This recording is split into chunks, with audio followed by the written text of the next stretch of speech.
तरीके के क्वेश्चन आपसे एग्जाम में पूछे जा सकते हैं ना। बेसिकली अगर बात करें तो 3 फिगर से देखो, पहला होता है आपका 2D फिगर, कौन सा होगा 2D फिगर। दूसरा आपका होगा 3D फिगर, 3D फिगर। और तीसरा आपका होगा प्रिज्म एंड पिरामिड, प्रिज्म और पिरामिड, ठीक है ना।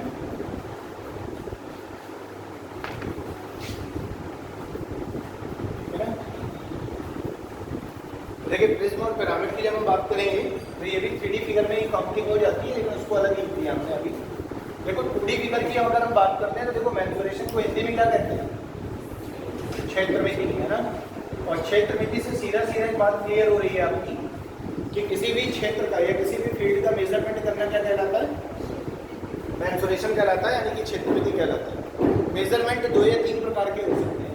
पहला या तो साइड्स का मेजरमेंट होगा, दूसरा या तो एंगल्स का मेजरमेंट होगा, तीसरा या तो एरिया का मेजरमेंट होगा, और चौथा या तो वॉल्यूम का मेजरमेंट। आयतन निकालते हो, क्षेत्रफल निकालते हो। क्षेत्रफल 2 तरीके के होते हैं, एक आपका होता है कर्व्ड सरफेस एरिया, वक्रपृष्ठ का क्षेत्रफल, और दूसरा होता है टोटल सरफेस एरिया, संपूर्ण पृष्ठ का क्षेत्रफल, ठीक है। तो मेजरमेंट 3 या 4 प्रकार के होते हैं। पहला साइड, दूसरा एंगल, तीसरा एरिया और चौथा वॉल्यूम। उसी में जब हम पहली बात करते हैं जिसकी 2D फिगर की, है ना, तो 2D फिगर में देखो कौन कौन से फिगर आते हैं, 2 डायमेंशनल फिगर, जिसमें केवल और केवल क्या होती है, 2 साइड्स होती है, वो 2D फिगर में आ जाती है। तो 2D फिगर में जो हमें पढ़ना है वो क्या क्या पढ़ना है, पहले वो देख लो। पहला हमें पढ़ना है ट्रायंगल, है ना। दूसरा हमें मतलब 2D फिगर को जो एरिया बेस्ड होते हैं, ऐसे कह सकते हैं कि ये क्या कौन से फिगर है, एरिया बेस्ड फिगर, ठीक है। पहला हो गया ट्रायंगल, दूसरा हो गया आपका क्वाड्रिलेटरल्स। क्या हो गया, क्वाड्रिलेटरल हो गया। क्वाड्रिलेटरल का मतलब हो गया चतुर्भुज। अब चतुर्भुज कई प्रकार के होते हैं, उनको हम लोग अभी देख लेंगे, ठीक है। और तीसरा हमारा हो गया सर्कल, तीसरा हमारा क्या हो गया, सर्कल यानी कि वृत्त, ठीक है। तो अगर हम लोग मेन रूप से देखें तो 2D फिगर वे फिगर होते हैं जिसमें हम लोग एरिया काउंट करते हैं। वो 2 साइड का भी हो सकता है और 3 साइड का भी हो सकता है। 3 साइड में यानी कि ट्रायंगल में बात करें तो 3 भुजाएं आ जाती हैं, लेकिन त्रिभुज का आप कभी आयतन नहीं फाइंड करते हैं। त्रिभुज का आप क्या फाइंड करते हैं, एरिया फाइंड करते हैं, इसलिए हमने ट्रायंगल को भी ले लिया। अब देखो 3D फिगर की अगर मैं बात कर रहा हूँ, आप बताओ 3D फिगर में कौन कौन से फिगर होंगे। पहला आपका होगा सिलेंडर, क्लियर रबर। दूसरा आपका होगा कोन, शंकु। तीसरा आपका होगा क्यूब, घन। चौथा आपका होगा क्यूबॉइड, अनाम। पांचवा आपका होगा स्फीयर, गोलक। और छठवां आपका होगा हेमीस्फीयर। क्या होगा, अर्धगोलक, हेमीस्फीयर, अर्धगोलक। और सातवां आप कह सकते हैं आपका फ्रस्टम। क्या होगा, फ्रस्टम, जिसे हम छिन्नक कहते हैं, बाल्टी नुमा आकार। जब शंकु को बीच से काट दिया जाता है तो क्या बनता है, छिन्नक बन जाता है, ठीक है। तो ये हो गए। और प्रिज्म और पिरामिड आपको पता ही है 2 पार्ट हैं, पहला है आपका प्रिज्म और दूसरा है आपका पिरामिड। और तीसरा अगर हम चाहें तो कह सकते हैं काइट, पतंग, ठीक है ना। तो स्पेलिंग थोड़ा सा कर लीजिएगा, पिरामिड की गलत PRAMID, है ना, अब सही, ठीक है। तो अगर मैं बात करूं तो मेंसुरेशन जो है 3 भागों में बांटी गई है। पहला आपका 2D फिगर है, दूसरा आपका 3D फिगर है, और तीसरा आपका प्रिज्म, पिरामिड और काइट, ठीक है ना। बस इतनी ही मेंसुरेशन है, इस मेंसुरेशन के अलावा और कुछ भी नहीं है, ठीक है। जो मेन क्वेश्चन बनेगा आपका वो क्वाड्रिलेटरल, ट्रायंगल और सर्कल से 2D फिगर में बनेगा, और इनमें से कहीं से भी कोई भी पूछा जा सकता है। अगर बहुत अच्छे स्टैंडर्ड का क्वेश्चन होगा तो कस्टम से आएगा और हेमीस्फीयर स्फीयर से आ जाएगा। बाकी ये तो सब फॉर्मूले आपको याद ही होते हैं, ठीक है। प्रिज्म, पिरामिड से भी क्वेश्चन बन जाता है। तो देखो सबसे पहले हम लोग बात कर रहे हैं ट्रायंगल, है ना। सबसे पहले हम किसकी बात कर रहे हैं, ट्रायंगल की। आज बेसिक क्लास है तो पहले मैं इसका आपको बेसिक बता दे रहा हूँ। अब बेसिक बताने के बाद फिर जो रीजनिंग का पार्ट है वो करा के फिर इसके एक सीट दे दूँगा, वो सीट करा दूँगा, बस आपकी पूरी मेंसुरेशन कंप्लीट होगी। तो देखिए जरा बेसिक की अगर मैं बात करूँ सबसे पहले ट्रायंगल की, तो ट्रायंगल यानी त्रिभुज क्या होता है, A region bounded by 3 sides is called triangle। एक ऐसी आकृति जो 3 भुजाओं से क्या होती है, घिरी होती है, उसे हम त्रिभुज कहते हैं, आपको भी पता है। तो ये हमारा एक ट्रायंगल हो गया मान लीजिए, ठीक है ना। अब अगर ये ट्रायंगल हो गया तो इसका ये सीड्स एक ये हो गया, एक सीड सी हो गया, एक सीड सी हो गया, 3 सीड्स होंगे क्योंकि 3 साइड है, ए बी और सी सीड्स मान लिया। ठीक, अब अगर मैं ट्रायंगल की बात करूं तो कितने तरीके के ट्रायंगल हो सकते हैं, समझना बात। अगर मैं ट्रायंगल की बात करूं तो ट्रायंगल के भी 2 प्रकार होते हैं। ट्रायंगल के भी कितने प्रकार होते हैं? 2 प्रकार होते हैं, पहला और दूसरा। पहला है based on sides, based on sides भुजाओं के आधार पर। दूसरा है बेस्ड ऑन एंगल्स, कोणों के आधार पर। बेस्ड ऑन एंगल्स, कोणों के आधार पर। समझ आ रही है? अब अगर मैं बेस्ड ऑन साइड्स की बात कर रहा हूं तो बेस्ड ऑन साइड्स में 3 प्रकार के त्रिभुज हैं। पहला जैसे हम कहेंगे स्केलेन ट्रायंगल, क्या कहेंगे? स्केलेन ट्रायंगल, जिसे हम हिंदी में कहते हैं विषम बाहु त्रिभुज। जिस त्रिभुज की तीनों भुजाएं क्या हो? डिफरेंट हो, अलग अलग। दूसरा आपका होता है आइसोसेलेस ट्रायंगल। क्या होता है? Isosceles triangle. क्लियर है बात? जैसे हम लोग समद्विबाहु त्रिभुज कहते हैं जिसकी 2 भुजाएं बराबर होती है। और तीसरा आपका होता है इक्विलेटरल ट्रायंगल। इक्विलेटरल है ना ट्रायंगल। इक्विलेटरल ट्रायंगल कौन सा त्रिभुज होता है? जिसकी तीनों भुजाएं बराबर होती है, जिसे हम समबाहु त्रिभुज कहते हैं। ठीक है, अच्छा ये तो हो गए आपके साइड पर बेस्ड। अब एंगल पर बेस्ड कौन कौन से होते हैं? पहला acute angle triangle, acute angle triangle. Clear है बात? दूसरा आपका होता है obtuse angle triangle, obtuse angle triangle. और तीसरा आपका होता है राइट एंगल ट्रायंगल। तीसरा क्या होता है आपका? Right angle triangle. अब ट्रिग्नोमेट्री की जो उत्पत्ति हुई है त्रिकोणमिति की, वो राइट एंगल ट्रायंगल से हुई है। आप पाइथागोरस लगाते हैं, है ना? इसको हम लोग कहते हैं न्यून कोण त्रिभुज, इसको कहते हैं अधिक कोण त्रिभुज और इसे कहते हैं समकोण त्रिभुज। तो 3 प्रकार के ये त्रिभुज हो गए। 3 साइड पर आधारित है और 3 किस पर आधारित है? एंगल पर आधारित है। क्लियर है बात? तो सबसे पहले एंगल पर आधारित वाले त्रिभुज कैसे पहचानेंगे ये कौन सा त्रिभुज है, तो उसके बारे में समझ लो जरा। यानी कि बेस्ड ऑन एंगल्स पर अगर मैं बात करता हूँ, बेस्ड ऑन एंगल्स की अगर मैं बात करूँ तो जरा ये मुझे बताओ कि क्या एंगल के बारे में अपन को सबको पता है ना? जैसे अगर मैं एंगल की बात करूँ तो पहले 0 डिग्री, फिर 90 डिग्री, फिर 180 डिग्री और फिर 360 डिग्री, यही चलता है ना? तो 0 से लेकर के 90 डिग्री तक के सारे एंगल कौन से एंगल कहलाते हैं? एक्यूट एंगल, न्यून कोण। न्यून कोण वो सभी कोण होते हैं जो 90 डिग्री से कम होगा, सीधी सी बात। और जब 90 डिग्री की बात हो जाती है तो 90 डिग्री आपको पता है सभी को ये राइट एंगल होता है। क्या होता है? ये राइट एंगल होता है, समकोण त्रिभुज। अब जब 90 से 180 तक की बात होती है तो आपको पता है कि वो एंगल जो 90 से बड़ा हो लेकिन 180 से छोटा, वो अधिक कोण कहलाता है। तो जिसे हम कहते हैं ऑब्ट्यूज एंगल। ऑब्ट्यूज एंगल क्या कहते हैं? ऑब्ट्यूज एंगल कहते हैं। क्लियर है बात?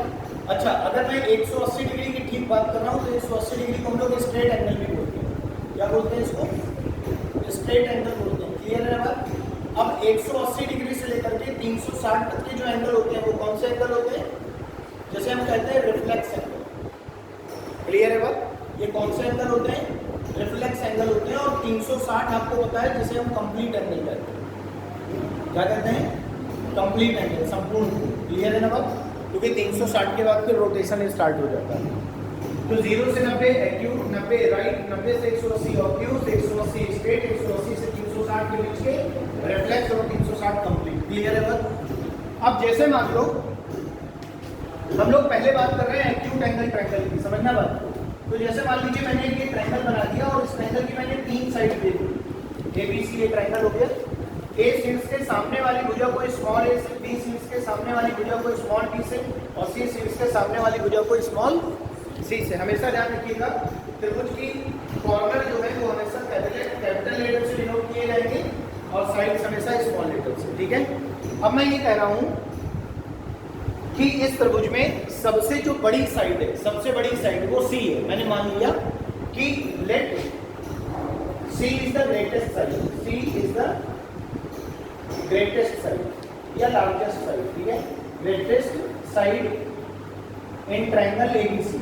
यदि त्रिभुज ABC में C सबसे बड़ी भुजा है तो एक्यूट एंगल ट्रायंगल की क्या प्रॉपर्टी होती है वो समझना पड़ेगा। तो कैसे पहचानेंगे कि ये एक्यूट एंगल ट्रायंगल है? तो एक्यूट एंगल ट्रायंगल की पहचान होती है कि 2 छोटी भुजाओं के वर्गों का योग।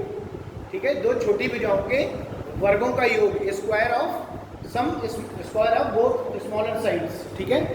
इन दोनों का क्या करेंगे स्क्वायर, तो A square plus B square, ये हमेशा ग्रेटर देन होगा बड़ी वाली साइड के स्क्वायर से।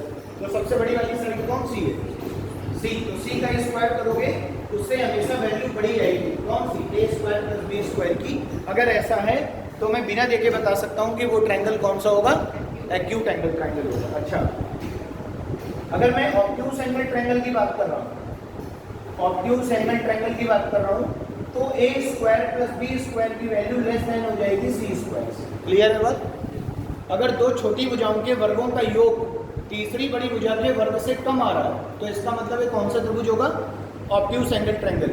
और ये वाला जो त्रिभुज बना है ये कौन सा त्रिभुज है बताओ, देख करके ही बता सकते हैं क्या। मैंने कहा जब सी सबसे बड़ी भुजा है तो A square plus B square greater than C square होगा, तभी एक्यूट एंगल होगा, बोलो। लेकिन अभी मुझे साइड तो पता ही नहीं है, तो मैं कैसे बता पाऊंगा कि ए बी कितनी है और सी कितनी है। लेकिन मुझे देखने से पता चल रहा है कि एक्यूट है। क्यों, देखो क्या ये एंगल जो है ये 90 डिग्री नजर आ रहा है, नहीं है। ये एंगल की बात करें 90 डिग्री नजर आ रहा है, नहीं है। लेकिन अगर मैं ऑब्ट्यूज एंगल ट्रायंगल की बात करूं तो ऑब्ट्यूज एंगल ट्रायंगल कुछ इस प्रकार बना हुआ। देखो ये वाला एंगल 90 से ज्यादा नजर आ रहा है कि नहीं, देखो जी सर, सेकंड क्वाड्रेंट में झुकाव है इसका, है ना। तो ये इस तरीके के जो ट्रायंगल बने हैं इन्हें हम ऑब्ट्यूज एंगल ट्रायंगल कहते हैं। और तीसरा मामला होता है right angle triangle. Right angle triangle इसमें होता है ए स्क्वायर प्लस बी स्क्वायर बराबर सी स्क्वायर, लंब का स्क्वायर प्लस आधार का स्क्वायर बराबर कर्ण का स्क्वायर। क्लियर है बात। तो आप जब राइट एंगल ट्रायंगल बनाते हैं तो आप कहेंगे सर इस तरीके से बनता है, जिसमें एक जो है लंब जो होता है वो हमेशा 90 डिग्री पर होता है, तो वो एंगल क्या हो जाएगा, राइट एंगल हो जाएगा। अब क्वेश्चन पेपर में किस तरीके से क्वेश्चन पूछा जा सकता है, क्या कहा जाएगा, देखो बोला जाएगा कि एक त्रिभुज की भुजाएं क्रमशः 5, 6 और 7 सेंटीमीटर है। एक त्रिभुज की भुजाएं क्रमशः 5, 6 और 7 सेंटीमीटर है। बताइए इन भुजाओं से किस तरीके का त्रिभुज बनाया जा सकता है। क्लियर बात। अच्छा एक चीज और, अब जैसे मुझे इसे चेक करना है, बताओ सबसे बड़ी साइड कौन सी है, 7, तो 7 का स्क्वायर किया कितना मिल गया, 49। अब दो छोटी साइड कौन सी है, 5 और 6, 5 का स्क्वायर करो 6 का स्क्वायर, 25 और 36 जोड़ देंगे कितना हो गया, 61। 61 बढ़ा रहा है क्या 49 से, बोलो। तो दो छोटी साइडों के स्क्वायर का सम ज्यादा आ रहा है तीसरी बड़ी वाली साइड से, इसका मतलब ये जो ट्रायंगल बनेगा ये कौन सा है, एक्यूट एंगल। लेकिन अगर साइड कह दी जाए 4, 5 और 8, बताइए कौन सा ट्रायंगल बनेगा। आप कहेंगे सर 16, 5 का स्क्वायर 25, ये लेस देन हो जाएगा 8 के स्क्वायर यानी 64 से, बोलो। क्लियर है बात। तो ये हो जाएगा 41 लेस देन 64 से, तो ये कौन सा एग्जांपल हो गया, ऑब्ट्यूज एंगल ट्रायंगल का, बोलो। और अगर साइड कह दी जाए 3, 4, 5, क्या हो जाएगा, राइट एंगल। 3 का स्क्वायर ना 4 का स्क्वायर 16, 25 बराबर 25 के क्या बन गया, राइट एंगल, ठीक है ना। तो इस तरीके से हमने एग्जांपल भी सेट करके देख लिए। अब बताओ कभी कोई दिक्कत आएगी एक्यूट, ऑब्ट्यूज और राइट पहचानने में। लेकिन अगर तुम्हारे घर में कोई छोटा भाई बहन है वो तुमसे ये कह रहा है कि भैया 3 साइडें दी गई हैं, एक देखिए मान लो ये ट्रायंगल है ना। अब आपसे ये कहा जा रहा है कि आपको कुछ साइडें दी जा रही हैं और साइडों को आपको बताना है साइडों से कि क्या उससे ट्रायंगल बनाया जा सकता है कि नहीं बनाया जा सकता। जैसे 3, 4 और 8, तुम्हारे घर में एक छोटा भाई है जिसने तुमसे क्वेश्चन पूछा, कहा भैया ये 3 सेंटीमीटर, 4 सेंटीमीटर और 8 सेंटीमीटर की 3 भुजाएं सबने दी हैं और कहा है कि इसे ट्रायंगल बनाना है। तो ट्रायंगल बनाने के लिए आपके पास क्या होना चाहिए, प्रकार और पेंसिल। आप रखेंगे पहले 3 सेंटीमीटर में चाप लगाएंगे, फिर पॉइंट से रखिए, फिर चाप लगाएंगे। तो जब इस तरीके की भुजाएं दे दी जाएंगी 3, 4 और 8 सेंटीमीटर की, और छोटे भाई बहन ने पूछा कि क्या ट्रायंगल बनेगा, तो आपका जवाब आना चाहिए कि इस फॉर्म में कभी भी ट्रायंगल बनेगा ही नहीं इन भुजाओं से। क्यों, ध्यान रखिएगा। त्रिभुज बनाने के लिए क्या होना चाहिए, एक कंडीशन आपको याद होनी चाहिए कि अगर सबसे बड़ी भुजा सी मानी थी हमने, क्या मानी थी यहाँ सबसे बड़ी भुजा सी, तो फॉर्मेशन ऑफ ट्रायंगल ये कहता है, फॉर्मेशन ऑफ ट्रायंगल त्रिभुज बनाने का नियम, ठीक है ना। फॉर्मेशन ऑफ ट्रायंगल ये कहता है कि दो छोटी भुजाओं का सम तीसरी बड़ी भुजा से ज्यादा होना चाहिए और इन दो छोटी भुजाओं का अंतर कम होना चाहिए। क्या होना चाहिए? a plus B greater than C होना चाहिए और c greater than a minus B होना चाहिए। अब जैसे देखो, सबसे बड़ी भुजा यहाँ क्या थी? 8। तो दो छोटी भुजाएं क्या है? 3 और 4। इनको जोड़ो 7 आया। 7 के 8 से बड़ा है? नहीं। इनका डिफरेंस देखो 4 और 3 का 1 8 से क्या है? छोटा है। तो एक ही कंडीशन फुलफिल हो रही है, कौन सी? ये वाली, c greater than a minus B, but a plus B greater than c follow नहीं कर रही। तो जब ये फॉलो नहीं कर रही तो तुम उससे कह दोगे, अपने सर से कह देना कि सर आप भी बना दीजिए। भैया ने तो यही बताया कि नहीं बनेगा, क्योंकि उन्होंने एक कंडीशन बताई थी क्या, कि a plus B greater than C होना चाहिए और a minus B less than C होना चाहिए या c greater than a minus B होना चाहिए। क्लियर है बात? तो यहाँ पर अभी लोगों ने 2 पॉइंट समझ लिए। क्या कि ट्रायंगल कब बनेगा? कि जब दो छोटी भुजाओं का सम तीसरी से ज्यादा और अंतर कम होगा। और एक्यूट एंगल कब बनेगा? जब दोनों छोटी भुजाओं का स्क्वायर का सम ग्रेटर देन होगा तीसरी बड़ी भुजा के स्क्वायर से। ऑब्ट्यूज कब बनेगा? जब दो छोटी भुजाओं के स्क्वायर का सम लेस देन होगा बड़ी वाली भुजा के स्क्वायर से। और राइट एंगल कब होगा? जब दोनों भुजाओं के स्क्वायर का सम जो है बराबर हो जाएगा तीसरी बड़ी भुजा के स्क्वायर। क्लियर है बात? इतनी बातें क्लियर हो गई अपन को। अब तो ये वाला केस देखो खत्म हो गया। कौन सा? बेस्ड ऑन एंगल्स पर। अब इससे ज्यादा तुम्हारे मेंसुरेशन में नहीं पूछा जाएगा। अगर इससे ज्यादा क्वेश्चन पूछा जा रहा है या बढ़ाया जा रहा है क्वेश्चन में कुछ, तो फिर वो ज्योमेट्री में पहुंच जाएगा। तो ज्योमेट्री में एंगल्स के बारे में या साइड के बारे में ज्यादा बातचीत हो सकती है। ठीक है? तो ज्योमेट्री पढ़ नहीं रहे तो उतना ही जाना। ठीक, एग्जाम्पल ये लिखे हुए थी। अब पहला नंबर आता है स्केलिन ट्रायंगल का। देखो स्केलिन ट्रायंगल क्या होता है? स्केलिन ट्रायंगल आपको पता है कि सर वो त्रिभुज जिसकी तीनों भुजाएं क्या होंगी? डिफरेंट होंगी। तो जैसे मान लीजिए मैंने एक ट्रायंगल बना दिया, सपोज दैट मैंने कहा ये भुजा ए है, ये भुजा बी है और ये भुजा सी है। तो ये वाला शीर्ष हमने ए मान लिया, ये हमने बी मान लिया और ये हमने सी मान लिया। कोई दिक्कत? अब आपसे ये कहा जा रहा है कि ये जो स्केलिन ट्रायंगल है इसका आपको एरिया निकालना है। क्या निकालना है? एरिया। अब ध्यान रखिएगा, अगर कभी भी किसी ट्रायंगल का एरिया निकालना हो और अगर उसकी हाइट दे दी जाए, अगर उसकी क्या दे दी जाए? हाइट दे दी जाए, तो हाइट क्या हो गई इसकी? h मान लिया हमने। ठीक है? अगर किसी भी ट्रायंगल की हाइट दे दी गई है और बेस मतलब तीनों भुजाएं दे दी जाए और हाइट दे दी जाए, तो एरिया ऑफ ट्रायंगल निकालना बहुत आसान हो जाता है। एरिया ऑफ ट्रायंगल का क्या फॉर्मूला हो जाता है?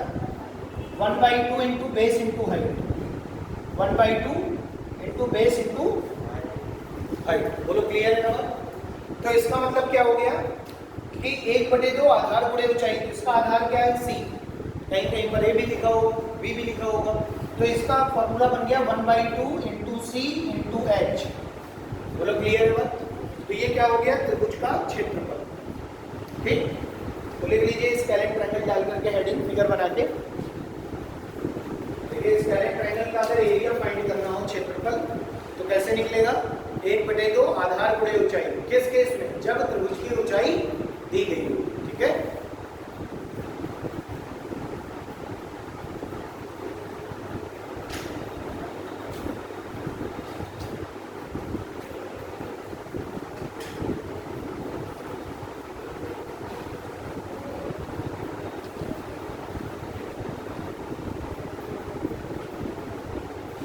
One by two into base into height. 1/2 आधार गुणे ऊंचाई। अच्छा, लेकिन कोई जरूरी तो है नहीं कि हर बार आपको ट्रायंगल की ऊंचाई दी जाएगी, है ना? तो मान लीजिए अब आपसे ये कहा जा रहा है कि एक स्केलिन ट्रायंगल है विषम बाहु त्रिभुज है जिसकी तीनों भुजाएं क्रमशः ए, बी और सी। समझना? और आपसे बोल दिया गया कि बताइए इस त्रिभुज का क्षेत्रफल क्या होगा, एरिया क्या होगा। क्लियर है बात? तो आप बता लेंगे, क्योंकि अब तो ऊंचाई दी नहीं गई तो 1/2 इंटू बेस इंटू हाइट तो खत्म हो गई कहानी। तो ऐसे केस में जब त्रिभुज की तीनों भुजाएं पता हो और एरिया निकालना हो तो आपको हीरोन्स फॉर्मूला याद होगा, है ना? हीरोन्स फॉर्मूला क्या होता है? Under root S minus A, S minus B और S minus C. A B C क्या है? साइड्स ऑफ ट्रायंगल है। और एस क्या है? एस है सेमी पेरीमीटर। एस क्या है? सेमी पेरीमीटर है, यानी कि अर्ध परिमाप। अर्ध परिमाप। अच्छा, परिमाप क्या होता है? तीनों भुजाओं का योग है ना। तो अर्ध परिमाप क्या हो जाएगा इस बराबर a plus B plus C by 2 आधा, तीनों भुजाओं के योग का आधा। क्लियर है बात। तो s की जगह केवल हम ये रख देंगे बस a plus B plus C by 2। तो क्वेश्चन को क्या कर लेंगे, सॉल्व। क्लियर है बात। ठीक। तो ये तब केस लगेगा जब हाइट प्रेजेंस ना हो, जब हाइट ना दी गई हो। और यहाँ पर 1/2 और बेस इंटू हाइट, ये कब लगेगा, जब हाइट दी गई हो। बोलो क्लियर है बात। ठीक। ये दोनों में बस ये बेसिक डिफरेंस। अच्छा, उसके बाद कभी कभी स्केलेन ट्रायंगल में आपसे कह दिया जाएगा कि त्रिभुज ABCA क्या है। त्रिभुज ABC एक विषमबाहु त्रिभुज है जिसके तीनों भुजाएं डिफरेंट हैं। आपको पता है ABC अलग अलग है। अब बोला जा रहा है कि A से एक मीडियन खींची गई है, एक माध्यिका खींची गई है जिसको हमने M1 नाम दे दिया। क्या नाम दे दिया, M1 नाम दे दिया। B से एक माध्यिका खींची गई है जिसको मैंने M2 नाम दे दिया है। और C से एक माध्यिका खींची गई है जिसको मैंने M3 नाम दे दिया। और तीनों माध्यिकाएं जिस बिंदु पर काटती है उसे मैं G यानी कि सेंट्रॉइड यानी कि केंद्रक कहता हूँ। उसे मैं क्या कहता हूँ, केंद्रक। उसे हम क्या कहते हैं, केंद्रक कहते हैं। तो हमेशा जब हम सेंटर्स ऑफ ट्रायंगल की बात करते हैं तो त्रिभुज के 4 केंद्र होते हैं। पहला इन सेंटर अंतः केंद्र, दूसरा सर्कम सेंटर परिकेंद्र, तीसरा ऑर्थो सेंटर लंब केंद्र और चौथा होता है सेंट्रॉइड केंद्रक। और केंद्रक कैसे बनता है, जब किसी त्रिभुज की तीनों माध्यिकाएं खींच दी जाए और जहां पर इंटरसेक्ट करेंगी, काटेंगी, उसे क्या कहते हैं, हम कहते हैं केंद्रक कहते हैं। अच्छा एक बात बताओ, अगर ये माध्यिका है तो माध्यिका क्या करती है, जिस शीर्ष से खींची जाती है उसके सामने वाली भुजा को 2 बराबर भागों में बांट देती है। आपको पता है। तो यानी कि B से लेकर के इस पॉइंट तक अगर मैं इसको मान लेता हूँ, ये M है, ये N है और ये O पॉइंट है, तो AM भुजा ने BC भुजा को 2 बराबर भागों में बांट दिया, BN भुजा ने AC भुजा को 2 बराबर भागों में बांट दिया और CO भुजा ने भी 2 बराबर भागों में इसको क्या कर दिया, बांट दिया। कभी कभी क्या होता है कि किसी स्केलेन ट्रायंगल की तीनों आपको माध्यिकाएं दे दी जाएंगी और कहा जाएगा एरिया बताइए, क्षेत्रफल बताइए, है ना। तो अगर इस केस में आपको एरिया निकालना है कब, when all medians are given in any triangle. अगर किसी विषमबाहु त्रिभुज के तीनों माध्यिकाएं दे दी जाए तो एरिया होता है 4/3 रूट SM, फिर ब्रैकेट के अंदर SM माइनस M1, फिर SM माइनस M2 और फिर SM माइनस M3। क्लियर है बात। SM क्या है बताओ, सेमी पेरीमीटर ऑफ मीडियंस, माध्यिकाओं का अर्ध परिमाप। परिमाप तीनों भुजाओं का योग होता है। यहाँ माध्यिकाओं की बात हो रही है तो माध्यिकाएं तीनों जोड़ दो, M1 plus M2 plus M3/2। Clear है बात। तो SM की जगह बस ये वैल्यू उठा के रख देंगे, क्वेश्चन सॉल्व। ठीक।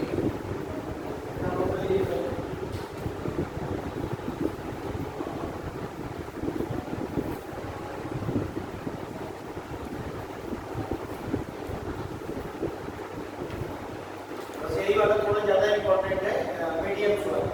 इसका फॉर्मूला नहीं आ सकता है तो फिर गड़बड़ हो जाता है। बाकी वो यूनिट्स और वो 1/2 बेसिक डिवाइड करते हैं। ठीक है।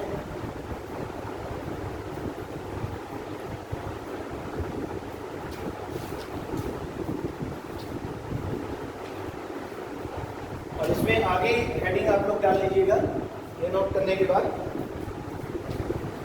देखिए, अंतः केंद्र एवं परिकेंद्र, अंतः केंद्र एवं परिकेंद्र,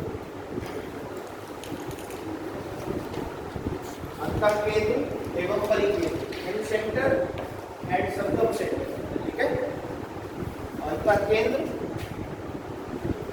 इन सेंटर एंड सर्कम सेंटर। देखें जरा, सेंटर की 2 स्पेलिंग हो सकती है यहाँ पे, है ना। कहीं कहीं पे बुक पे ऐसे भी लिखा होगा INCENTRE। ठीक है। TRE लिखो या TER लिखो, मैथ में स्पेलिंग्स का बहुत ज़्यादा कोई मायने नहीं रखता है और ये दोनों ही सही है। अगर कोई कह रहा है कि गलत है तो ऐसा नहीं है, ये दोनों केसेस में सही होती है। ठीक है। तो चाहे TRE लिख लो चाहे TER लिख लो, बात करो। अब देखो, जब हम इन सेंटर की बात करते हैं, समझना, इन सेंटर, इन सेंटर को हम कहते हैं अंतः केंद्र। क्या कहते हैं इसको, अंतः केंद्र कहते हैं। अब देखो, अंतः केंद्र क्या होता है समझना। जैसे मैंने एक ट्रायंगल बनाया ABC, ए बी सी, ये कौन सा ट्रायंगल है बताओ? विषमबाहु ना, तो तीनों भुजाएं क्या हो जाएंगी? डिफरेंट। तो ये वाली भुजा हो गई ए, ये साइड हो गई बी और ये साइड हो गई सी।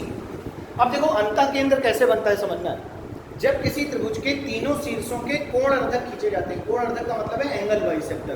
तो यहाँ पे बताओ एक एंगल कौन सा है? ए, तो एंगल बाइसेक्टर हमने यहाँ से खींच दिया, यानी कि ए के 2 बराबर भाग हो गए। बी का एक एंगल बाइसेक्टर खींच दिया तो बी के 2 बराबर भाग हो गए, और सी से एक एंगल बाइसेक्टर खींच दिया तो सी के भी 2 बराबर भाग हो गए। क्लियर है बात?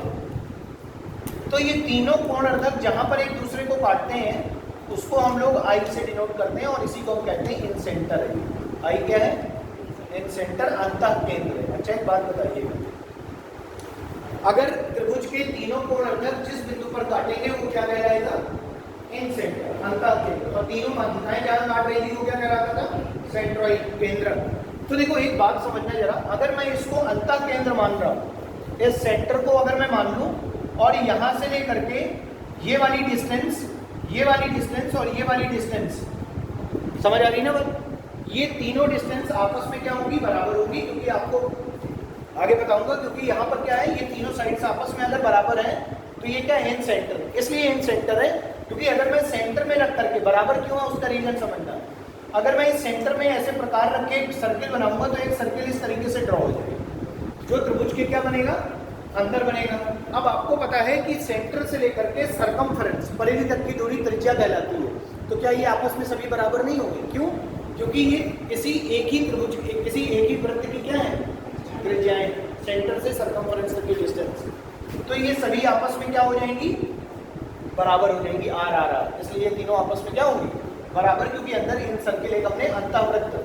तो जैसे इस वृत्त की हम बात करेंगे तो इसको हम कहेंगे अंतःवृत्त, जिसे हम कहते हैं इन सर्किल। क्या कहते हैं? इन सर्किल। अब ये बताओ, अगर ये इन सर्किल है तो आर इसकी क्या हो जाएगी? इन रेडियस, अंतःवृत्त की त्रिज्या। तो अगर मैं स्मॉल आर की बात कर रहा हूँ, इसको हम लोग कहते हैं इन रेडियस। क्या कहते हैं? इन रेडियस, अंतःवृत्त की त्रिज्या। तो जो आर की वैल्यू होती है, आर की वैल्यू होती है डेल्टा अपॉन एस। क्या होती है? Delta upon S. और डेल्टा क्या है? Area of triangle, area of triangle. और एस क्या है? Semi perimeter of triangle, semi perimeter of triangle. किसी त्रिभुज के क्षेत्रफल में उसके अर्ध परिमाप से अगर भाग लगा दिया जाए तो उसकी क्या निकल आएगी? अंतःवृत्त की त्रिज्या। समझ आ रही है बात? ठीक। तो ये फॉर्मूले जो बुक में लिखे हैं, जो अगर हम लोग जो मतलब मगअप करते हैं, रट लेते हैं उसको, वो बोलने का कारण यही क्योंकि हमने हर चीज को कॉन्सेप्ट प्रोवाइड किया। ठीक है ना?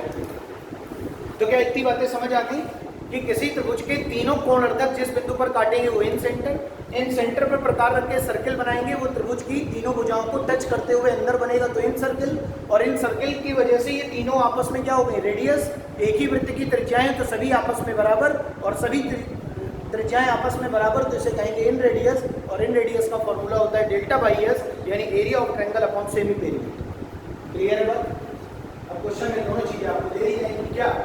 मान लीजिए किसी त्रिभुज में आपसे कह दिया गया कि एक त्रिभुज है जिसकी भुजाएं, समझना, एक त्रिभुज है जिसकी भुजाएं 4 सेंटीमीटर, 6 सेंटीमीटर, 8 सेंटीमीटर है। तो बताइए इसकी सरकम रेडियस, इन रेडियस क्या होगी? अंतःवृत्त की त्रिज्या। नहीं बता पाओगे? बता लीजिए। आर बराबर क्या होगा? Delta by S. डेल्टा क्या है? त्रिभुज का क्षेत्रफल। क्षेत्रफल कैसे निकलेगा? हाइट पता नहीं है तो heron's formula, under root S, S minus B, S minus C, इससे निकल आया एरिया यानी डेल्टा। और एस आपको पता है 8 6 14 4 18, 18 बटे 2 यानी 9। समझ आ रही बात? 9 से भाग लगा देना एरिया में, सर इन रेडियस में कैसे जाएगा? क्लियर है ना बात? ठीक, नोट कर लीजिए।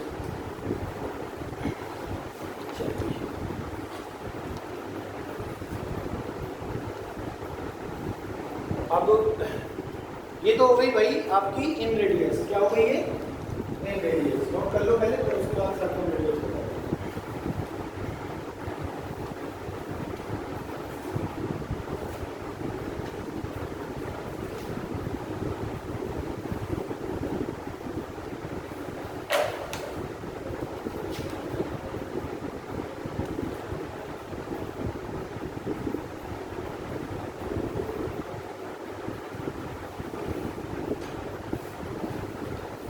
अगला जो आपका पॉइंट है वो है सर्कम रेडियस का, ठीक है। जैसे मान लीजिए आपने एक ट्रायंगल बनाया है, समझना बात, ABC, ये कौन सा ट्रायंगल है, ये समबाहु, ठीक है। तो इसकी ये वाली भुजा A, ये B और ये C मान ली। अब देखो क्या होता है कि जब तीनों माध्यिकाएं एक दूसरे को जिस सेंटर पे कट करेंगी उसे केंद्रक कहते हैं। तीनों कोणर्धक जिस सेंटर पे कट करेंगे उसे हम इन सेंटर कहते हैं। और तीनों जो लंब केंद्र होते हैं, लंब केंद्र क्या होते हैं, अब देखो एक 4 सेंटर बताए थे, पहला एन सेंटर, दूसरा आपको बताया था सर्कम सेंटर, तीसरा बताया था सेंट्रॉइड और चौथा बताया था ऑर्थो सेंटर। बोलो क्लियर है बात ना। तो जब तीनों क्या होते हैं लंबवर्धक, लंबवर्धक का मतलब है जैसे मैंने इस साइड में मैंने क्या खींच दिया लंब, और अगर ये लंब है तो ये 90 डिग्री होगा परपेंडिकुलर, अगर लंब है ये 90 डिग्री है तो ये लंब अर्धक है। बोलो परपेंडिकुलर बाइसेक्टर कहते हैं इसको, लंब अर्धक। तो ये भुजा 2 बराबर भागों में बढ़ गई। वैसे यहाँ से एक लंबवर्धक खींच दिया, ये 90 डिग्री होगा लेकिन ये 2 बराबर भागों में भी बढ़ जाएगी। वैसे यहाँ से भी एक लंबवर्धक खींच दिया, वैसे ये दोनों भी आपस में क्या हो जाएगी बराबर। और तीनों लंबवर्धक जिस पे एक दूसरे पर कट करेंगे जिस सेंटर पे, उसे हम क्या कहेंगे, सर्कम सेंटर। उसे क्या कहेंगे, सर्कम सेंटर। तो देखो जरा, अगर मैं इसको सेंटर मान करके, अब सर्कम सेंटर को मैं एस से डिनोट करता हूँ, ध्यान रखिएगा, सी से नहीं एस से। एस क्या होता है, सर्कम सेंटर होता है। क्या होता है, सर्कम सेंटर, यानी कि परिकेंद्र, हिंदी में कहते हैं परिकेंद्र, उसे अंतः केंद्र कह रहे थे, इसको परिकेंद्र कहेंगे। अगर मैं इस केंद्र को पकड़ करके एक सर्किल बनाऊं तो इस तरीके से एक सर्किल बनेगा जो इस त्रिभुज के तीनों शीर्षों को टच करते हुए बनेगा, ठीक है। ये भुजाओं को टच कर रहा था, ये शीर्षों को टच कर रहा है, तो ये सर्किल कौन सा हो गया, सर्कम सर्किल, यानी परिवृत्त। क्या हो गया, ये परिवृत्त हो गया। बोलो क्लियर है ना बात, ये परिवृत्त हो गया। तो ये बताओ, अगर इसको सेंटर मानना है तो यहाँ से यहाँ तक की डिस्टेंस, सेंटर से फिर शीर्ष तक की दूरी, फिर सेंटर से शीर्ष तक की दूरी, ये सभी क्या हो गई, रेडियस हो गई कि नहीं हो गई। बोलो केंद्र से परे तक की दूरी तो त्रिज्या होती है, तो इसको हम डिनोट करते हैं कैपिटल आर से, सर्कम रेडियस। तो कैपिटल आर बराबर होता है फॉर्मूला ABC बाई 4 डेल्टा। क्या होता है, ABC बाई 4 डेल्टा होता है। ABC क्या है, तीनों भुजाओं का गुणनफल बटे 4 गुणे डेल्टा क्या है, समझ आ रही है। फॉर्मूले में रख देंगे, सॉल्व कर लेंगे, आंसर आ जाएगा। अब ये जो चीजें आ रही है ना, ABC बाई 4 डेल्टा और delta by S in centre, अब इनका पीछे भी रीजन है कि ये आया कहाँ से होगा, समझ आ रही है बात। तो ये आया कहाँ से है, इसकी प्रूविंग है, ठीक है।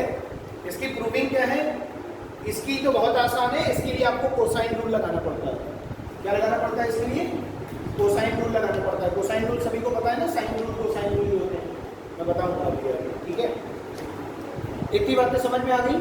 इन रेडियस क्या होगी, delta by S, circum radius क्या होगी, ABC बाई 4 डेल्टा। क्लियर है ना बात, ठीक। इतना पहले आप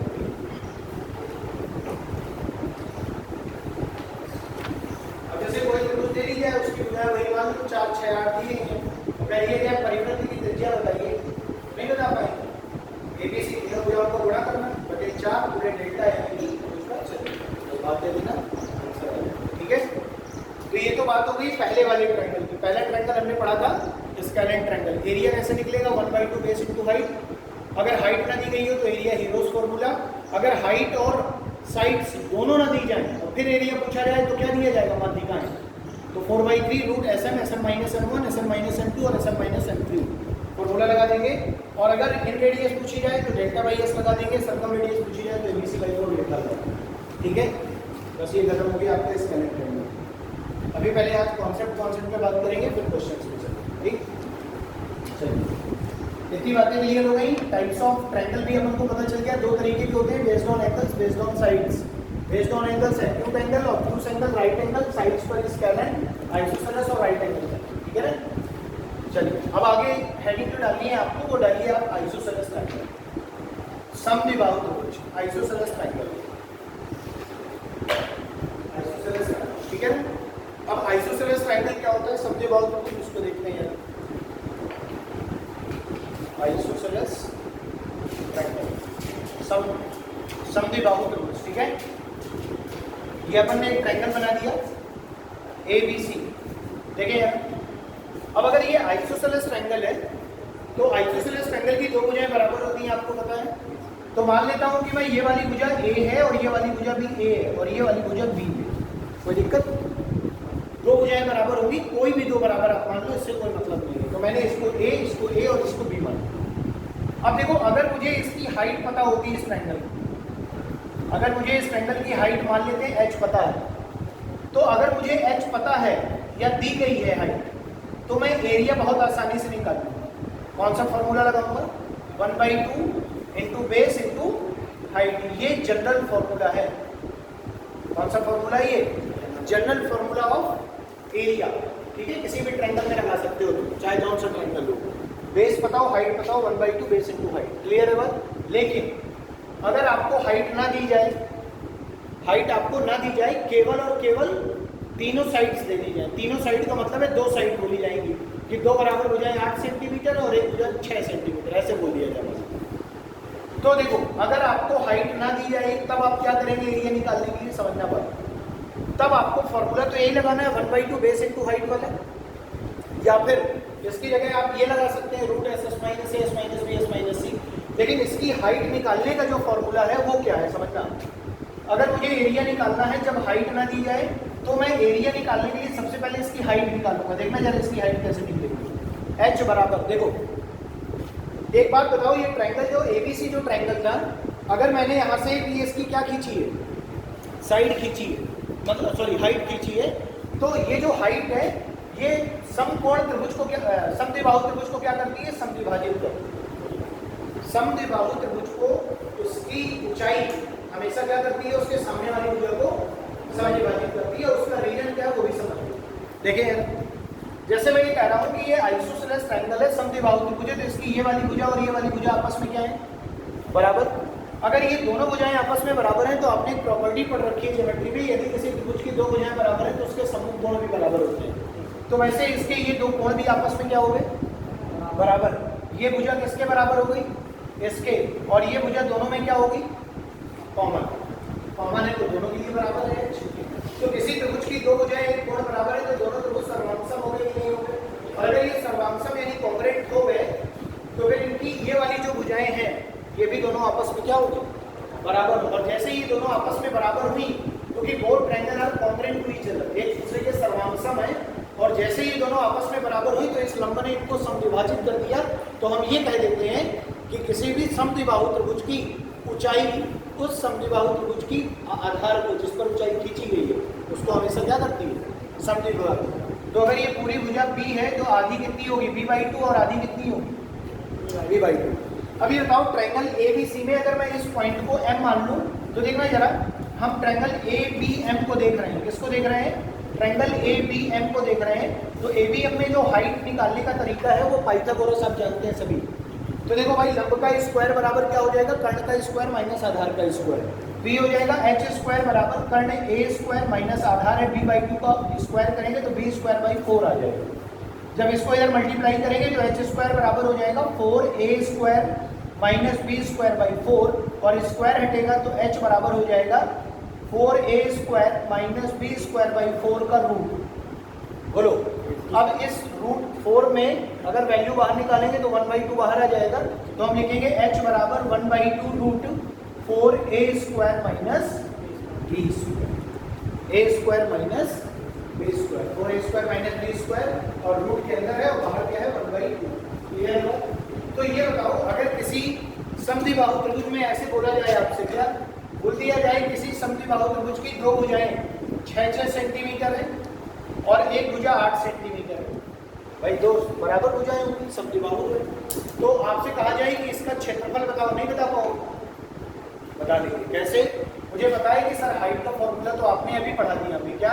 1/2 √4A square minus B square, यही पढ़ा है ना? तो 1/2 √4A की वैल्यू हो गई 6 का स्क्वायर माइनस B की वैल्यू हो गई 8 का स्क्वायर। क्लियर है बात?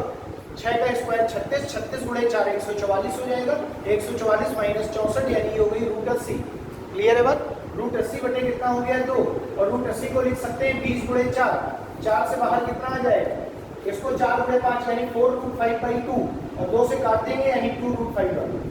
कितनी आ गई? 2√5। ये क्या है? हाइट। तो क्षेत्रफल का फॉर्मूला क्या पढ़े हो? 1/2 बेस इंटू हाइट। तो ये हो गया 1/2 बेस कितना है? 8 सेंटीमीटर। हाइट कितनी आ गई? 2√5। 2 से 2 कैंसिल आउट हो गया, 8√5 सेंटीमीटर स्क्वायर एरिया। बोलो बात समझ आ रही है कि? तो अगर आइसोसेलेस ट्रायंगल की हाइट क्या दी गई हो तो पहले अपन हाइट वाले फॉर्मूले से हाइट निकालेंगे 1/2√4a² - b² से, और फिर 1/2 बेस इंटू हाइट में रखेंगे, क्योंकि बेस तो पता ही होगा ऑलरेडी, ठीक है ना? नोट कर लीजिए।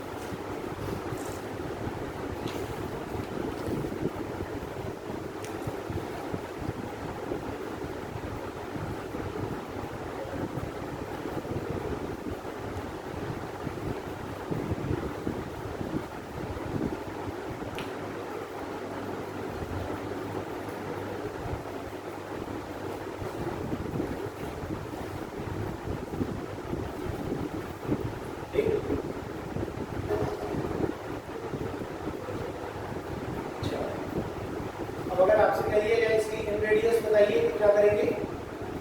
ABC/4 sorry delta by S. अच्छा बताओ डेल्टा क्या है? Area of triangle. तो अगर इसकी इन रेडियस निकालनी है आर बराबर फॉर्मूला होता है डेल्टा बाई एस। डेल्टा है एरिया ऑफ ट्रायंगल, और एरिया ऑफ ट्रायंगल कितना है? 8√5 centimetre square upon S semi perimeter. 8 से 14, 14 6 20, 20/2 यानी 10। ये आ गया 10। अब 2 से काट देंगे, ये हो जाएगा 4√5/5। बोलो क्लियर है बात?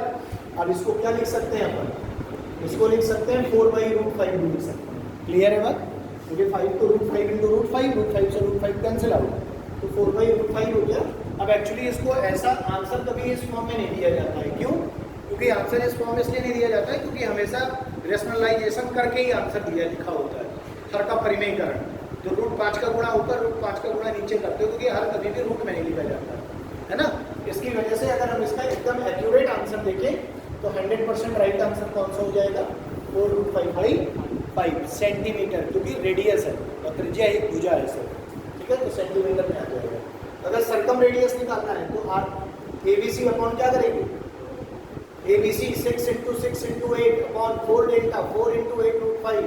8 से 8 कैंसिल हो जाएगा, 36, 36 से 4 से काट देंगे, 9/√5। रेशनलाइज करेंगे 9√5/5।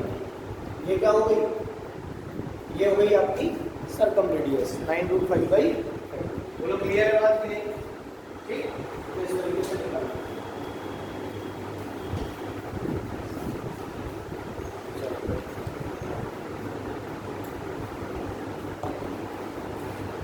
बातें क्लियर हो गई सभी को?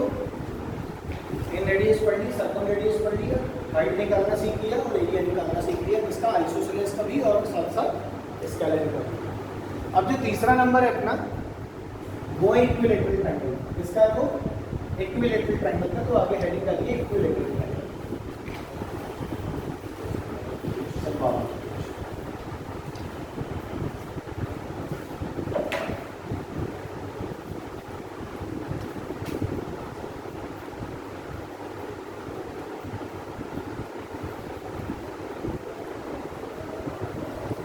देखो इक्विलैटरल ट्रायंगल में आपको बताया कि तीनों भुजाएं आपस में क्या होंगी? बराबर।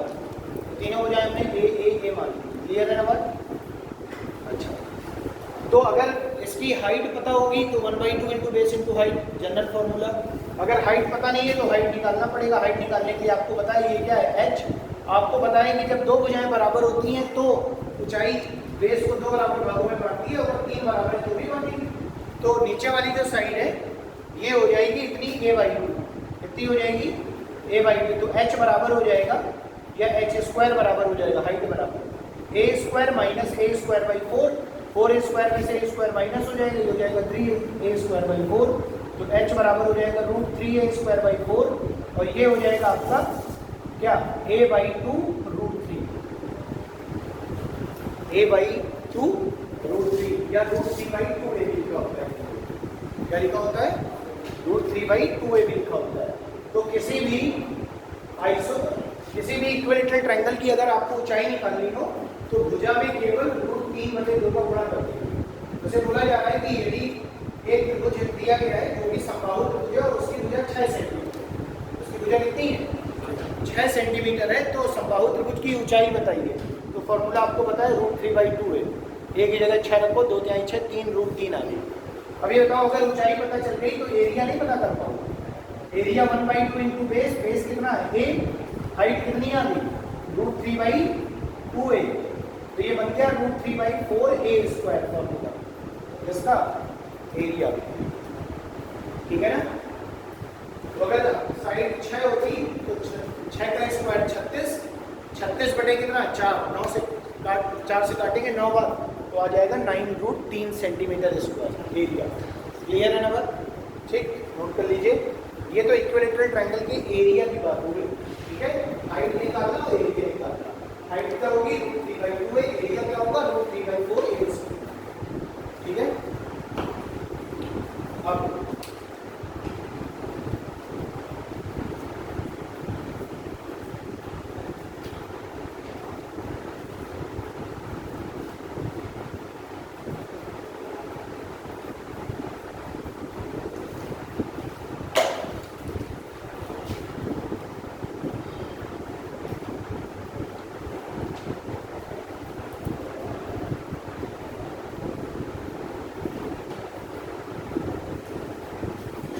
अब इसके इन रेडियस और सर्कम रेडियस को जरा समझ लो। देखिए यार, इक्विलेटरल ट्रायंगल हमने बना दिया एबीसी, ध्यान रखना। तो इसकी तीनों भुजाएं आपस में क्या होगी? बराबर होगी। आपको पता है ये भी ए होगी, ये भी ए होगी और ये भी ए होगी। अब देखो, एक ट्रायंगल ऐसा होता है इक्विलेटरल ट्रायंगल जिसके सभी के सभी सेंटर एक ही सेंटर पर लाइन करते हैं। यानी कहने का मतलब है अगर आपने यहाँ से इसकी हाइट खींच ली, मान लो एक यहाँ से हाइट खींच ली, एक यहाँ से हाइट खींच ली। क्लियर है ना बात? 3 हाइट खींच ली आपने। इसको मान लो AM, इसको BN और इसको CO मान लो। क्लियर है? अब देखो ये तीनों साइड जहां पर एक दूसरे को इंटरसेक्ट करेंगी ना, ये वाला पॉइंट, तो इसी पॉइंट पर चारों सेंटर क्या करते हैं? लाइन करते हैं। जैसे अभी क्या था? इन सेंटर होता था एंगल बाइसेक्टर का क्या? Intersection point.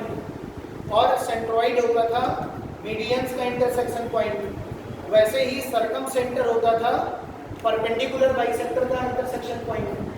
और अगर मैं बात करता हूँ ऑर्थो सेंटर, इसे कहेंगे क्या कहेंगे? Ortho centre. जैसे किसी त्रिभुज की तीनों ऊंचाई जहाँ पर एक दूसरे को काटेंगी उसे हम ऑर्थो सेंटर ओ कहते हैं, और ओ को ऑर्थो सेंटर यानी लंब केंद्र कहते हैं। क्या कहते हैं? लंब केंद्र। अब एक बात समझना, लेकिन एक राइट एंगल एक इक्विलेटरल ट्रायंगल ही ऐसा ट्रायंगल होता है जिसके चारों सेंटर एक ही सेंटर पर लाइन करते हैं। यानी लंब केंद्र भी वही होगा, इन सेंटर भी यही होगा, सर्कम सेंटर भी यही होगा और सेंट्रॉइड यानी जी भी यही होगा। समझ आ रही है बात? तो अगर आपसे कोई ये कह दे कि किसी त्रिभुज के 4 केंद्र होते हैं, एक जो एंगल बाइसेक्टर से बनता है एंड सेंटर, जो माध्यिकाओं से बनता है केंद्रक सेंट्रॉइड, जो आपके हाइट से बनता है वो ऑर्थो सेंटर, और जो परपेंडिकुलर बाइसेक्टर से बनता है वो सर्कम सेंटर। ये चारों के चारों सेंटर किस त्रिभुज में एक ही बिंदु पर अंतर्निहित होते हैं। तो कौन सा त्रिभुज है? समबाहु। अब एक बात को ध्यान से समझना, अगर मैं ये कह रहा हूँ कि ये समबाहु त्रिभुज की हाइट है तो ये ऑर्थो सेंटर हुआ, और मैं ये कह रहा हूँ कि ऑर्थो सेंटर भी यही है, सेंट्रॉइड भी यही है।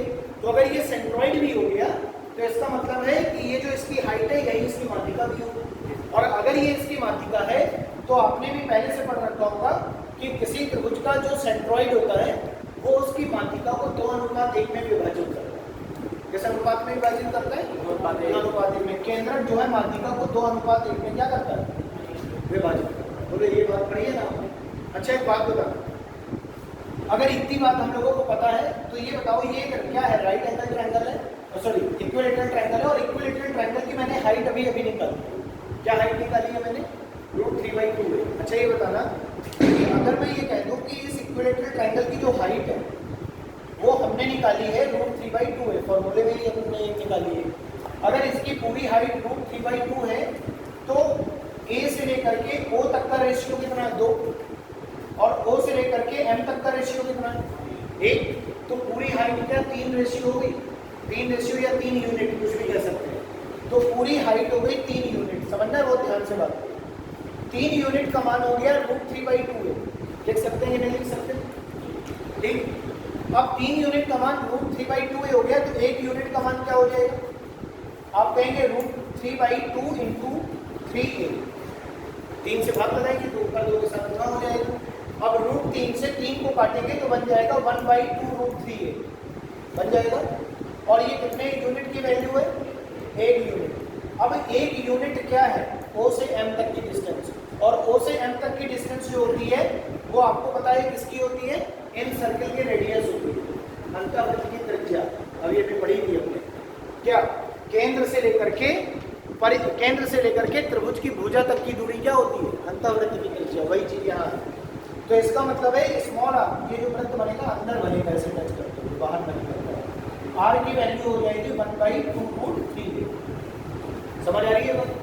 अच्छा, सर्कम रेडियस क्या होगी? देखो कैपिटल R हो जाएगी 2 टाइम्स ऑफ r, क्योंकि अगर ये 1 रेशियो है तो ये 2 है, इन रेडियस का 2 गुना कर दो तो सर्कम रेडियस मिल जाएगी। तो ये हो जाएगा 2 गुणे 1/2√3, 2 से 2 कैंसिल आउट हो गया तो क्या बन गया? a/√3। बोलो क्लियर है बात की नहीं? तो हमेशा ध्यान रखना, अगर आपसे कोई ये पूछता है कि समबाहु त्रिभुज की अंतःवृत्त की त्रिज्या बताइए इन रेडियस स्मॉल r, तो आप कहेंगे भुजा बटे 2√3 a/2√3। अगर कोई कहता है सर्कम रेडियस बताइए तो आप कहेंगे भुजा बटे √2 a/√3। अब देखो, अगर तुम इसे सॉल्व करोगे ना तो 1/2 का ही 2/1 का ही रेशियो आएगा। जैसे अगर आपसे कोई कह दे कि समबाहु त्रिभुज की परिवृत्त की त्रिज्या और अंतःवृत्त की त्रिज्या का अनुपात बताइए, तो आप सदैव कितना कहेंगे? 2:1। क्यों? क्योंकि सर्कम रेडियस मुझे पता है कितनी आई थी? a/√3। इन रेडियस मुझे पता है कितनी आई है? a/2√3। रेशियो बनाना है, a से कट गया, b से √3 से √3 कट गया, इधर बचा 1, इधर बचा 1/2, 2 का गुणा इधर हो गया, क्या रेशियो आ गया? रेशियो 1। देख लीजिएगा, समबाहु त्रिभुज की परिवृत्त की त्रिज्या और अंतःवृत्त की त्रिज्या का अनुपात 2:1 होता है। और वे लिखिए नीचे प्रूव कर दिया है।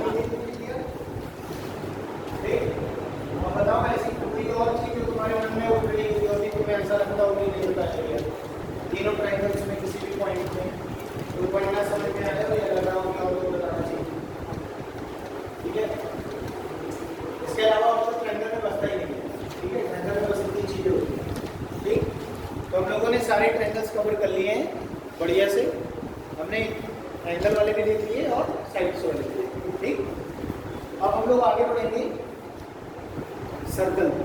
ठीक है, हेडिंग डालिए सर्कल।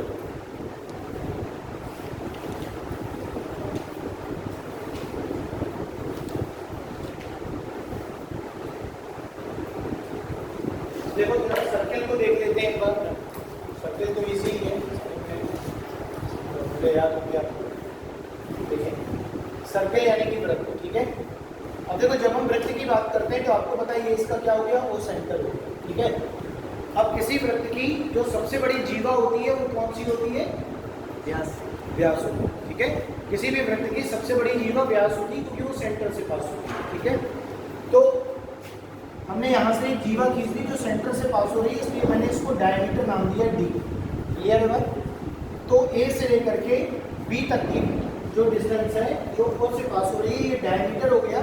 और आपको पता है कि किसी भी वृत्त का व्यास उसकी त्रिज्या का 2 गुना होता है। ये हो जाएगा d बराबर 2r। ठीक है, और त्रिज्या उसकी आधी होती है तो r बराबर d/2। क्लियर है? अब अगर मैं इसके एरिया की बात करता हूँ, एरिया यानी कि क्षेत्रफल। क्षेत्रफल आपको भी पता है क्या होता है? πr²। क्या होता है? πr² होता है, या फिर हम इसको कह सकते हैं πd/2 का होल स्क्वायर भी कह सकते हैं। बाई डी बाई टू का होल स्क्वायर भी कह सकते हैं, कहीं कहीं ऐसे भी यूज कर लिया जाता है, ठीक है। ये एरिया हो गया। अब अगर मैं इसकी सरकमफरेंस की बात कर रहा हूँ, सरकमफरेंस, ठीक है ना, इसमें पेरीमीटर शब्द का प्रयोग नहीं किया जाता हमारे पास क्योंकि इसमें साइड नहीं है, ठीक है। इसमें क्या होती है, परिधि होती है। तो अगर हम इसके परिधि की बात कर रहे हैं तो इसकी परिधि होती है 2 पाई, तो पूरा क्लियर है बात। तो परिधि कितनी हो गई, 2 पाई आर हो गई, और आपकी जो एरिया हो गया वो पाई आर स्क्वायर हो गया, और डायमीटर रेडियस का 2 टाइम्स और रेडियस डायमीटर की आधी हो गई। बोलो क्लियर है बात की नहीं।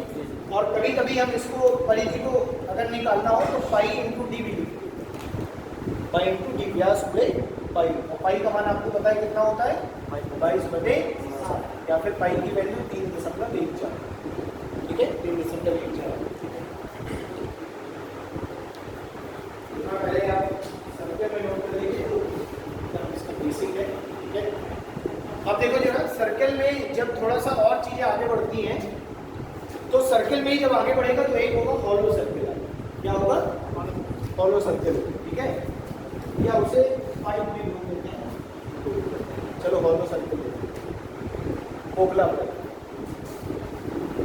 देखो तो जब हम खोखले वृत्त की बात करेंगे, हॉलो सर्कल की बात करेंगे तो क्या होगा, देखो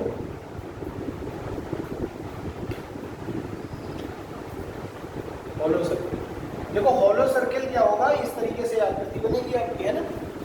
किसी भी पाइप को जब आप बीच से कट करते हैं तो वो जो बनता है वो क्या होता है, बेलन के आकार का फॉर्म होता है, लेकिन हॉलो सर्कल होता है। अगर आप उसका बेस देखेंगे, है ना, क्योंकि थिकनेस हो जाती है ना प्लास्टिक में कुछ ना कुछ, तो एक अंदर वाली रेडियस होगी, इसको हम लोग स्मॉल आर के नाम से कह देते हैं, और जो एक बाहर वाली रेडियस होगी बड़ी वाले सर्कल की, वो कैपिटल आर हो जाएगी। तो अगर मुझसे कोई ये कह दे कि इस हॉलो सर्कल का आपको क्या बताना है, इस हॉलो सर्कल का आपको एरिया बताना है, क्या बताना है, एरिया, तो आपको पता है कि बड़े वाले सर्कल का एरिया क्या होगा, पाई कैपिटल आर स्क्वायर, छोटे वाले का पाई स्मॉल आर स्क्वायर। बड़े वाले एरिया से छोटा वाले वृत्त का एरिया घटा देंगे, एरिया ऑफ हॉलो सर्कल पता चल जाएगा। तो आपको पता चल जाएगा, ये हो जाएगा पाई कॉमन ले लेंगे, capital R square minus small R square, ठीक है। तो ये क्या हो जाएगा, खोखले वृत्त का क्षेत्रफल, ठीक है।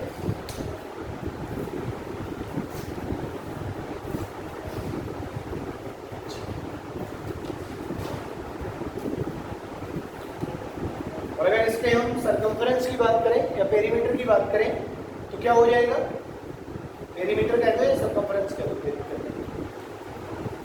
ठीक है, सरकमफरेंस भी कह सकते हैं। तो इसका जो सरकमफरेंस की जब हम बात करते हैं, पेरीमीटर की बात करते हैं, तो क्या होगा बताओ, एक तो अंदर वाला वृत्त है और एक बाहर वाला वृत्त है। तो सरकमफरेंस के केस में हमेशा एरिया माइनस नहीं होता है, जोड़ता है, हमेशा ध्यान रखिएगा। तो ये हो जाएगा 2 पाई ब्रैकेट के अंदर स्मॉल आर प्लस कैपिटल, ठीक है, 2 pi small R plus capital,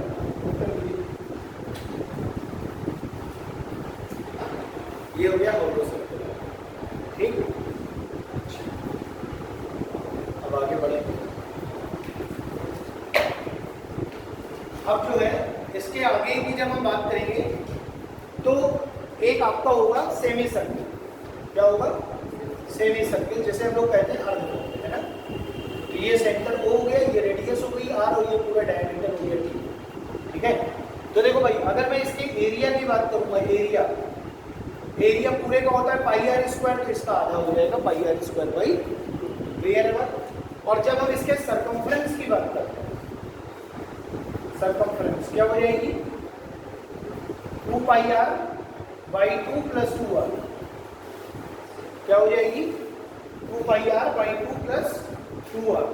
circumference की जब हम बात करते हैं ना, सरकमफरेंस, तो इसके सरकमफरेंस परिधि की बात करेंगे तो जैसे मान लो यहाँ से चलना स्टार्ट किया A से, ये B है, तो A से B पर गया और फिर B से A पर आ गया वापस, जितनी दूरी आपने चली है, तो आधी चली तो 2 पाई आर की आधी हो गई पाई आर, और फिर ये पूरा व्यास भी तो कवर किया 2r का। तो यहाँ पे जो फॉर्मूला बन जाता है पाई आर प्लस 2r, और कहीं कहीं पर ऐसे भी लिखा होता है कि अगर हम r कॉमन ले लेंगे तो अंदर पाई प्लस 2। बोलो बात समझ आ रही है, ठीक है।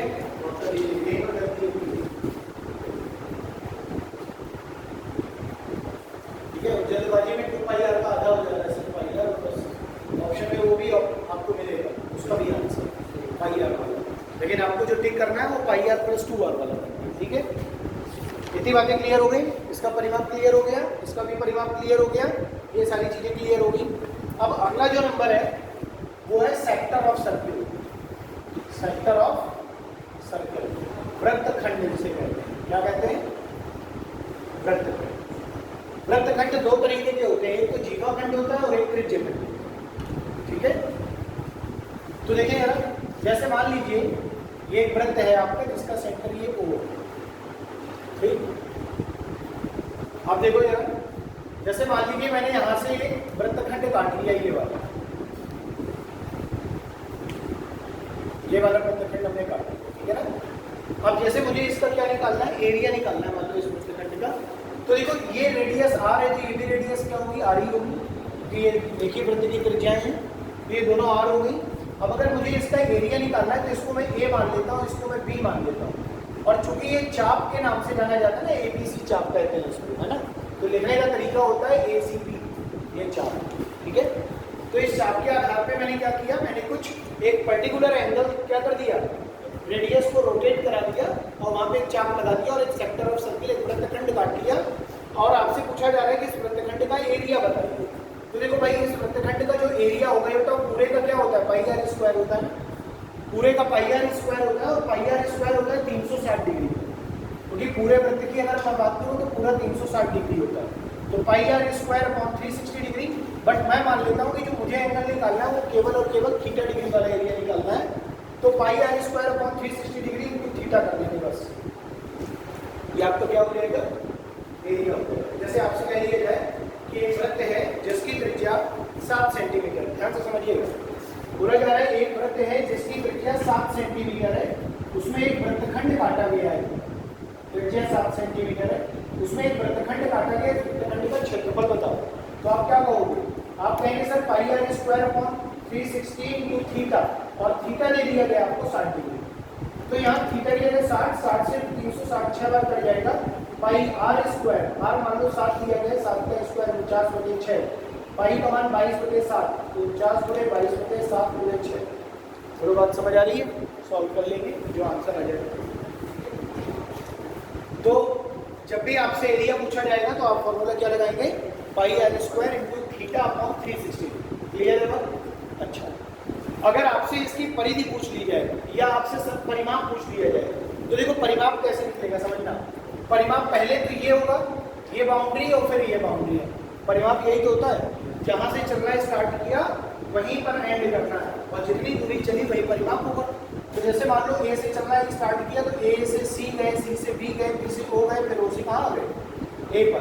तो अगर हम इसका पेरीमीटर निकालते हैं, परिमाप निकालते हैं, तो पेरीमीटर इसका हो जाएगा क्या, 2 times of O A plus 2 times of O A का मतलब है त्रिज्या का 2 गुना, ये आर और ये आर टोटल, तो ये हो गई 2r, हो गई ना। प्लस अब देखो आगे अगर मैं बात करूं तो मैं कहूंगा कि एसीबी चाप की लंबाई, एसीबी चाप की क्या लंबाई, और एबीसी चाप की लंबाई क्या होगी, पूरा चाप होता है 2 पाई आर का, मतलब पूरी परिधि होती है 2 पाई आर की। अब चूंकि मुझे निकालनी है केवल थीटा डिग्री वाली, तो आप कहेंगे सर 2 पाई आर होती है 360 की, आपको चाहिए थीटा की, तो इंटू क्या होगा थीटा। तो ये फॉर्मूला हो जाएगा 2 pi R into theta upon 360 degree. 2r common आ जाएगा बाहर, अंदर बचेगा 1 प्लस पाई थीटा अपॉन 360। बोलो क्लियर हो रही है बात की। और 2r को मैं कभी कभी डायमीटर भी करता हूँ तो d भी लिख सकता हूँ 2r। बोलो बात समझ आ रही है कि नहीं है भाई। एसीबी की लंबाई हो गई 2 pi R into theta upon 360, और दो त्रिज्याएं हो गई आर और 2r, और आगे कॉमन ले लीजिए 2 और लिख के तो चलो, ठीक है। तो ये हो गया भैया सेक्टर ऑफ सर्किल, ठीक है। अब सेक्टर ऑफ सर्किल में ये तो त्रिज्यखंड वाला हो गया, त्रिज्यखंडी हो गया ना आपका। आपने रेडियस को रोटेट करा के क्या कर लिया, एक पर्टिकुलर एक पार्ट काट दिया आपने सर्किल से। अब देखो जरा, अगर हम जीवा की बात करते हैं, जीवा की, जीवा खंड जिसे कहते हैं ना, तो देखें जैसे ये आपने वृत्त बना दिया, ये सेंटर हो गया इसका, को जीवा क्या होगी, ए से बी तक की डिस्टेंस। क्लियर है? अब मैंने कहा कि इस वृत्त की जो दो त्रिज्याएं हैं वो ओ से ए और थोड़े से बी के दो में त्रिज्याएं हैं, ये भी आर होगी और ये भी कितनी होगी, क्लियर है बात। अब देखिए ना, उसके बाद आपको मान देखो ये एक तो ये आपका हो गया एरिया और एक ये वाला एरिया हो गया बाहर वाला, तो इसको हम बोलते हैं मेजर सेक्टर। क्या बोलते हैं? मेजर सेक्टर बोल सकते हैं इसको, और इसको हम बोल सकते हैं माइनर सेक्टर। माइनर, जैसे आपने पढ़ा होगा इसे हम कहते हैं लघु वृत्तखंड और इसे कहते हैं दीर्घ, वही चीज है ये, ठीक है। अब देखो भाई, इसमें आपसे ये कह दिया जाएगा कि ये जो ए बी जीवा है इसकी लंबाई हम डी मान, इसकी लंबाई हम कितनी मान लेते हैं, डी मान लेते हैं। अब आपसे बोला जा रहा है कि then find the area of minor sector, आपको लघु वृत्तखंड का क्षेत्रफल निकालना है। एक बात बताना, अगर मैं आपसे ये कह रहा हूँ कि ये वाला जो एंगल है ये मान लेते हैं थीटा बराबर तो 60 डिग्री या कुछ भी दिया जा सकता है, कुछ भी दिया होगा, कोई यही नहीं कि 60 ही होगा, कुछ भी दिया जा सकता है। तो देखो हम सबसे पहले क्या करेंगे, इसका एरिया निकालने के लिए पहले मैं एरिया ऑफ क्या निकालूंगा, सेक्टर। एरिया ऑफ सेक्टर निकालने का फॉर्मूला मुझे पता है pi R square upon 360 degree into theta. पूरे का एरिया निकाल दिया, पूरे एरिया में से माइनस कर देंगे ट्रायंगल ए ओ बी का एरिया, ए ओ बी का एरिया। बोलो, अरे आर आर मुझे पता है, जीवा भी की वैल्यू भी मुझे पता है, तो तीनों साइड पता चल गई। स्केलेन ट्रायंगल के हिसाब से हाइट पता नहीं है मुझे, तो आप root S S minus S minus B S minus C से इसका एरिया निकाल लोगे और सेक्टर ऑफ सर्किल के एरिया से इसका एरिया क्या कर दोगे, माइनस, तो क्या निकल आएगा इसका एरिया। और पूरे का एरिया निकालना है तो पाई आर स्क्वायर से माइनर सेगमेंट का या माइनर सेक्टर का एरिया माइनस कर दोगे तो मेजर सेक्टर का एरिया बन जाएगा। समझ आ रही है बात?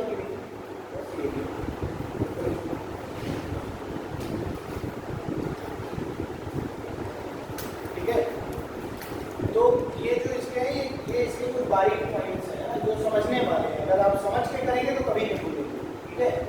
और अगर मान लीजिए ये एक बस रट्टा वाला है सिस्टम तो ये इसमें गड़बड़ा जाता है मामला। अब इन रेडियस में पता चला, सर्कम रेडियस वाला फॉर्मूला लगा के आ रहे हो, सर्कम रेडियस वाले में इन रेडियस का, अगर ये चीजें पता नहीं है कि रेशियो बंद होता है ना, इन रेडियस ए बाई 2 √3 होती है, सर्कम रेडियस ए बाई √3 होती है, तो यहीं पे गड़बड़ हो जाता है बस, ठीक। बाकी यहाँ किसी से गड़बड़ नहीं होता पाई आर स्क्वायर में, क्या जिसको पाई आर स्क्वायर में भी गड़बड़ हो रहा है मतलब उसके जीवन है गड़बड़ा है, पेपर नहीं, जीवन ही गड़बड़ है उसे, नहीं भाई। अब फॉर्मूले तो मेंसुरेशन में तो भाई देखो, मेंसुरेशन में फॉर्मूलों को समझा जा सकता है लेकिन उन्हें रटना भी पड़ेगा, क्योंकि पेपर में तुम फॉर्मूले बनाने थोड़ी लगोगे यार, कोई बात नहीं, भूल गए लाओ बना लेते तो, ठीक। तो वो चीज़ नहीं होगी, यहाँ आपको रटना भी पड़ेगा, ठीक है। तो ये आपका कंप्लीट हो गया। अब आप आगे हेडिंग करिए क्वाड्रिलेटरल्स।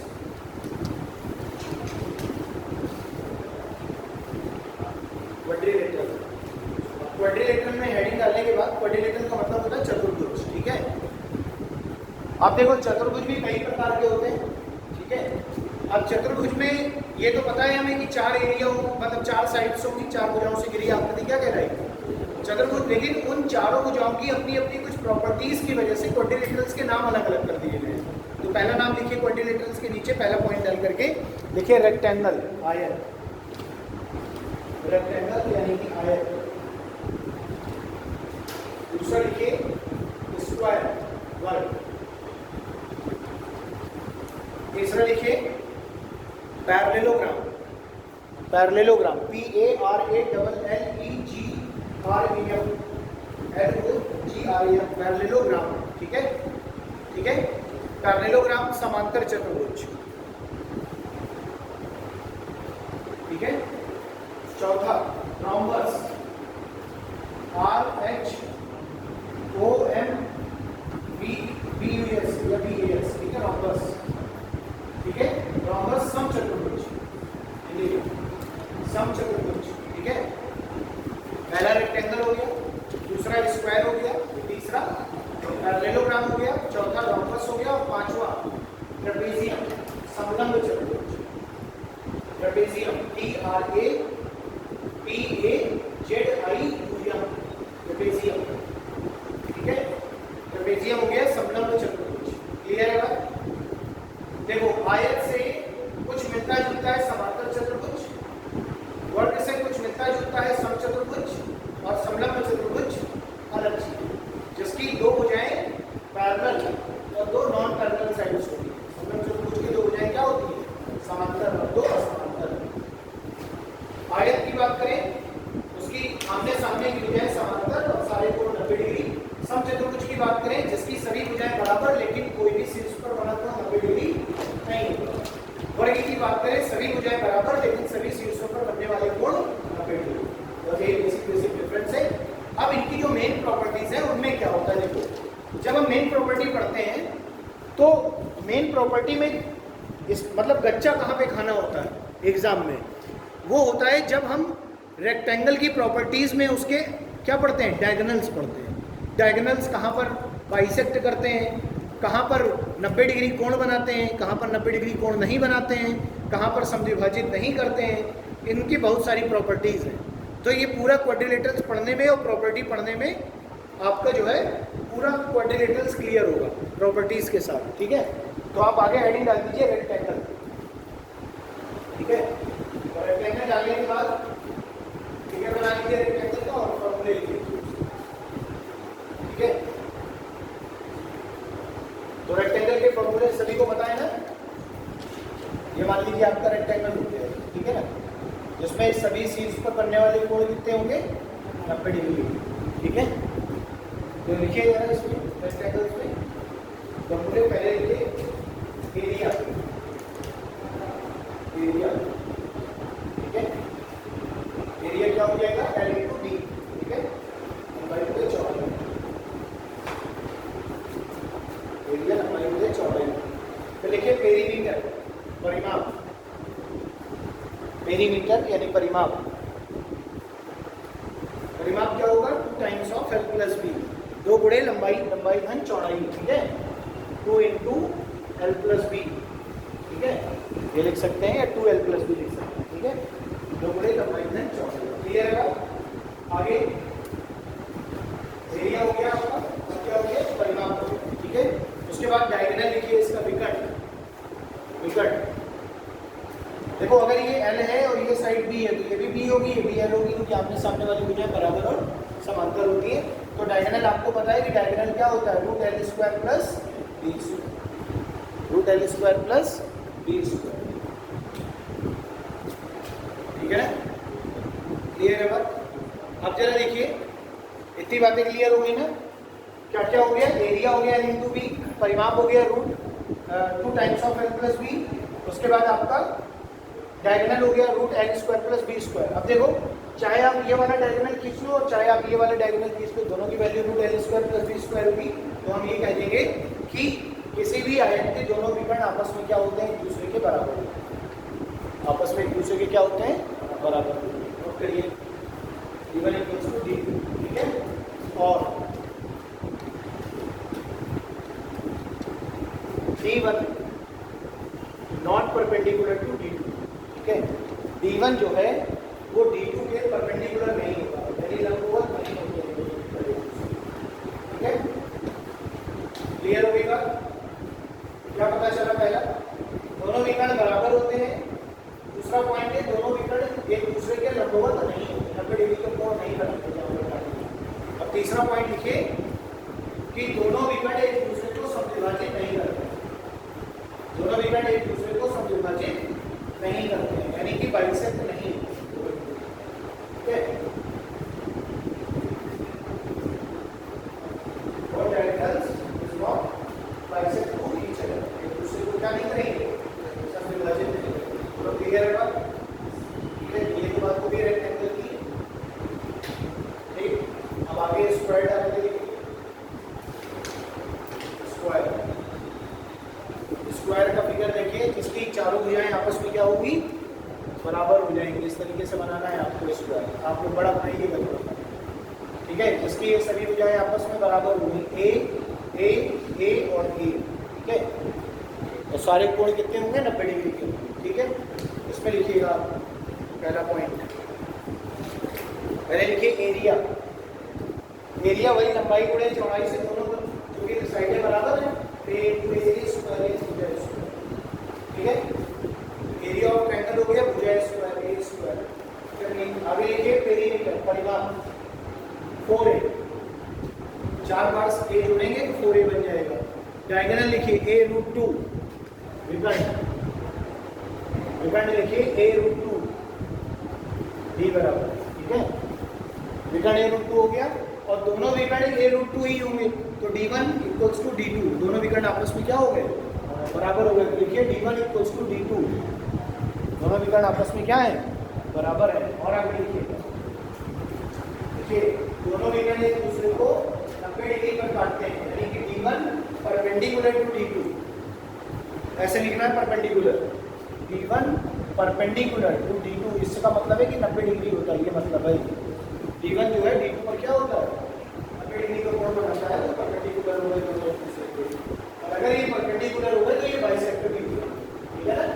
देखिए both diagonals are bisect to each other, both diagonals are bisect to each other, दोनों विकर्ण एक दूसरे को समविभाजित करते हैं, ठीक है ना। क्लियर है बात, स्क्वायर क्लियर हो गया, ठीक। रेक्टेंगल हो गया, स्क्वायर हो गया, और आगे क्या पढ़ी है हेडिंग उसमें, समांतर चतुर्भुज, समांतर चतुर्भुज है ना। देखिए पहले रोम्बस इसी के नीचे सब चतुर्भुज देखो, हेडिंग डालती समांतर काटो मत उसको, ठीक है। सम चतुर्भुज लिखिए, पहले स्क्वायर लिख लिया ना आपने। अब देखो सम चतुर्भुज और स्क्वायर में क्या डिफरेंस होता है। जो सम चतुर्भुज होता है वो हल्का सा कुछ इस तरीके की आकृति होगी, हल्की सी तिरछी, जिसमें क्या होगी, ये चारों भुजाएं आपस में बराबर होंगे, ए और ए, लेकिन ये जो कोण होगा ये 90 डिग्री का नहीं होता, बस ये ध्यान रखना, ठीक है। वर्ग में 90 डिग्री होता है, बना लीजिए फिगर, बना दिए, ठीक है। ऐसे बनाना फिगर, गड़बड़ ना होने पाए भाई, ये देख लो ध्यान से, ठीक। इसके विकल्प लिखिए d1 और d2, d1 और d2, d1 और d2, एरिया लीजिए 1/2 इंटू d1 इंटू d2,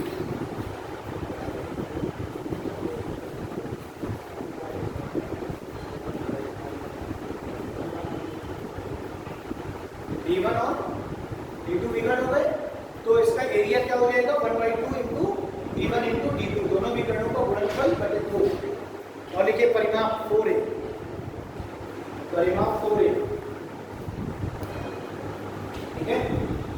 और लिखिए d1 does not equals to d2, d1 does not equals to d2, ठीक है। ऐसे लिख लेना है आपको, d1 does not equals to d2, दोनों विकर्ण एक दूसरे के बराबर नहीं होते, ठीक है। और लिखिए d1 perpendicular to d2, d1 perpendicular to d2, d1 d2 के क्या होता है, लंबवत होता है, 90 डिग्री का कोण बनाता है, ठीक है ना। और लिख लो both diagonals bisect to each other, both diagonals bisect to each other, दोनों विकर्ण एक दूसरे को समद्विभाजित करते हैं, ठीक है ना। बस इसमें सिर्फ एक ही जो प्रॉपर्टीज में डिफरेंस होता है स्क्वायर में और इसमें, ठीक है ना। आज के लिए इतना ही रखेंगे। रेक्टेंगल हो गया है और आपका स्क्वायर हो गया है, और क्या हो गया है, रेक्टेंगल, स्क्वायर और रोम्बस। ट्रेपेजियम और पैरेललोग्राम दो बचा है आपका, वो अगली क्लास में, और फिर 2D वाले क्वेश्चन, ठीक है। एक क्लास में 2D वाले क्वेश्चन, एक क्लास में 3D वाले, ठीक। सवाल था